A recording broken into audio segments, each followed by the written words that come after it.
Day started with kind of negative incident. So I thought ഇന്നത്തെ ദിവസം തന്നെ bad ആയിരിക്കും എന്ന്. അപ്പോഴത്തേക്കാണ് ഇവളുടെ വരവ്. അത് പിന്നെ അങ്ങനെയല്ലേ, ചില ആൾക്കാരുടെ പ്രസൻസ് ഉണ്ടെങ്കിൽ നമുക്ക് ആ ഇൻസിഡൻ്റൊക്കെ മറക്കും. ഇതെൻ്റെ കസിനാണ്. ഇവളൊരു ഡാൻസ് വീഡിയോ എടുക്കാൻ വന്നതാണ്. വീഡിയോ എടുത്തതിൻ്റെ പ്രൊഫഷണലിസം കാരണം ഞാൻ ചെളിയിൽ വീണു. അങ്ങനെ വീട്ടിലെത്തി ഡ്രസ്സ് ചേഞ്ച് ചെയ്തു. അപ്പോഴത്തേക്കുള്ള നെക്സ്റ്റ് വീഡിയോയ്ക്ക് വേണ്ടി പ്രിപ്പയർ ചെയ്യുമായിരുന്നു. She's A professional dancer. So കൂടുതൽ സമയമൊന്നും വേണ്ട അവൾക്ക് പഠിക്കാൻ വേണ്ടിയിട്ട്.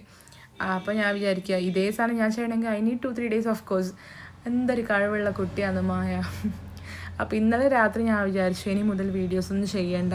ബിക്കോസ് വ്യൂസ് കുറച്ച് വരുന്നുണ്ട്, ലൈക്ക് വരുന്നില്ല. അപ്പോൾ ആൾക്കാർ ഇഷ്ടപ്പെടുന്നില്ല എന്നുള്ളൊരു തോട്ട് വന്നു. അപ്പോൾ എൻ്റെ ഒരു കസിൻ്റെ മെസ്സേജും കൂടി വന്നു, വീഡിയോസ് ഇപ്പോൾ കണ്ടു, ഇഷ്ടമാവുന്നുണ്ട്, പിന്നെ കോൺസിസ്റ്റൻസി കീപ്പ് ചെയ്യണം, കോൺഫിഡൻസോടെ ചെയ്യണം എന്നൊക്കെ. അപ്പോൾ അവൾ പറഞ്ഞു ഒരു വീഡിയോ കണ്ടിട്ട് നെക്സ്റ്റ് വീഡിയോ കാണാനുള്ളൊരു ഫീല് വരുന്നുണ്ടെന്ന്. അങ്ങനെയെല്ലാം കേൾക്കുമ്പോഴത്തേക്കും എല്ലാവർക്കും ഇഷ്ടപ്പെടുന്നില്ലെങ്കിലും കുറച്ച് ആൾക്ക് ഇഷ്ടപ്പെടുന്നുണ്ട് വീഡിയോസ് എന്നുള്ളൊരു ഇത് വന്നു. പിന്നെ അനിയത്തി ട്യൂഷൻ കഴിഞ്ഞിട്ട് വന്നിട്ട് പറഞ്ഞു ആടെ കുട്ടികൾ ഡിസ്കസ് ചെയ്യുന്നുണ്ടായിരുന്നു. അവരുടെ ഏതോ ഗ്രൂപ്പിൽ എൻ്റെ ചാനൽ ഷെയർ ചെയ്തിട്ടുണ്ടായിരുന്നു വീഡിയോ. എന്തോ ഇഷ്ടപ്പെട്ടിട്ടാണോ ഇഷ്ടപ്പെടാതെയാണോ എന്നറിയില്ല, പോസിറ്റീവോ നെഗറ്റീവ് വോട്ട് എവർ റെസ്പോൺസ് ഉണ്ടെന്ന് പറയുമ്പോൾ എനിക്ക് ഇനിയും വീഡിയോസ് ചെയ്യണം എന്നൊരു ഫീല് വന്നു. ഇത് പീച്ചു എൻ്റെ അമ്മയുടെ കസിൻ്റെ മോനാണ്. ഒരു ഓണം വെക്കേഷൻ ആയതുകൊണ്ട് വന്നേ. അപ്പോൾ അവൻ്റെ കയ്യിൽ ഞാൻ ഒരു കുട ശ്രദ്ധിച്ചേ, ആ മറ്റേ തുറക്കുന്ന പണ്ടത്തെ കുട, നൊസ്റ്റാൾജിയ വരുന്ന കുട.